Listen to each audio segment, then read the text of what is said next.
Resumiendo, lo que hemos visto hasta el momento es el límite de una función en un punto, es decir, el límite de f de x cuando x tiende a a.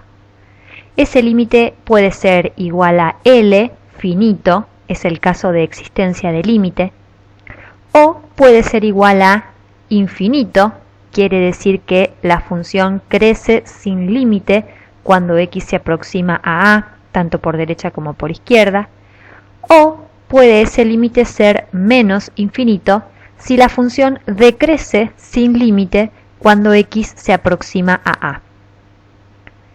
Viendo las tres definiciones,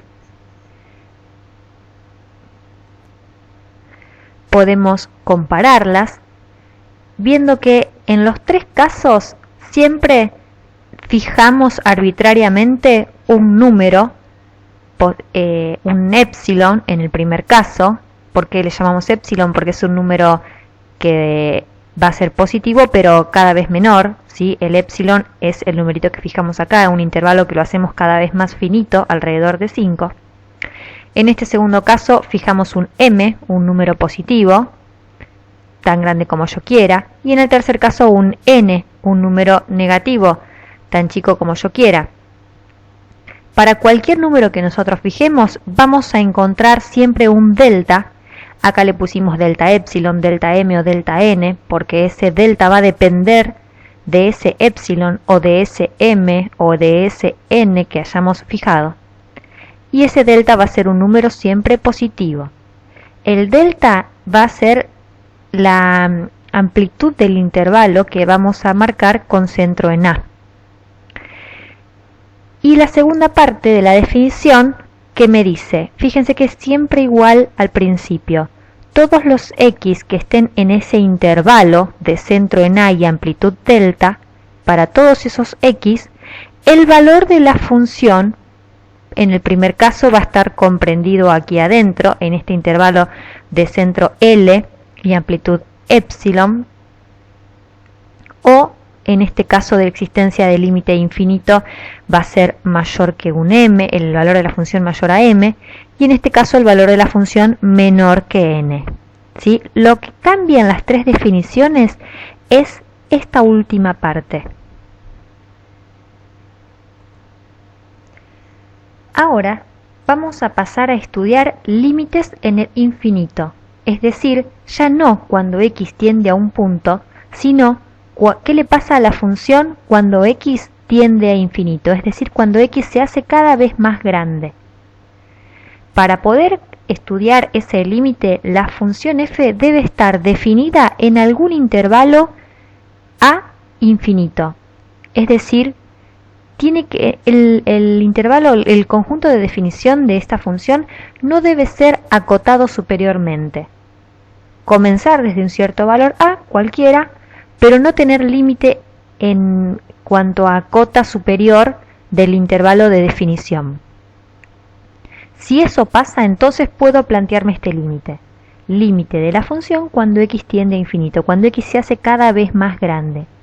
Y ese límite es igual a L, finito, cuando los valores de la función se aproximan a L tanto como desee si escoge una x suficientemente grande. Es decir, a medida que x va siendo cada vez más grande, los valores de la función tienden o se aproximan a ese valor finito L. Y acá lo marcamos como una asíntota horizontal, igual a L. En este otro caso, también existe el límite, porque a medida que x es cada vez más grande, los valores de la función se aproximan o cada vez son más cercanos que L.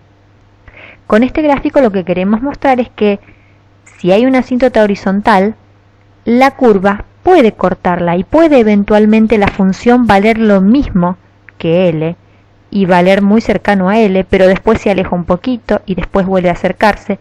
Pero lo importante es esto, que a medida que x se hace cada vez más grande, los valores de la función se hacen cada vez más próximos a L. Lo que dijimos hasta ahora fue la noción del límite en el infinito. Ahora vamos a ver la definición exacta. Sea f una función nuevamente definir el intervalo a infinito, esta condición es importante mencionarla. Entonces, el límite de f de x cuando x tiende a infinito será igual a L, sí y solo sí. Para todo epsilon número positivo, existe un número n tal que si x es mayor que n, entonces la distancia entre el valor de la función y L sea menor que epsilon. Y eso lo vamos a mirar en este gráfico. Yo fijo un epsilon, siempre fijo un número positivo y lo marco en el eje Y, alrededor de L, del valor del límite.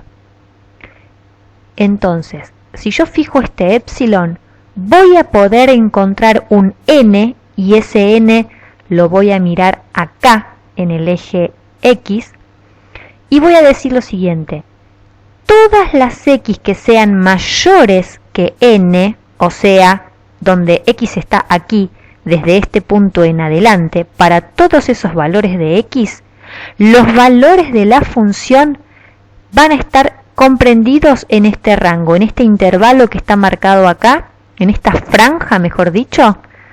Y es lo que ocurre viendo el gráfico. Ningún valor de x que yo elija de aquí en adelante, el valor de la función nunca se va a escapar de esta franja para esta función, ¿no es cierto?, donde existe el límite y es igual a L. El centro de la franja va a ser el valor del límite. El siguiente gráfico lo que muestra es que si yo fijo un epsilon más pequeño, entonces lo que va a ocurrir es que el n que voy a encontrar sea un número más grande. Fíjense que n antes estaba acá, en esta posición, y ahora, achicando el epsilon, encuentro un n más pequeño.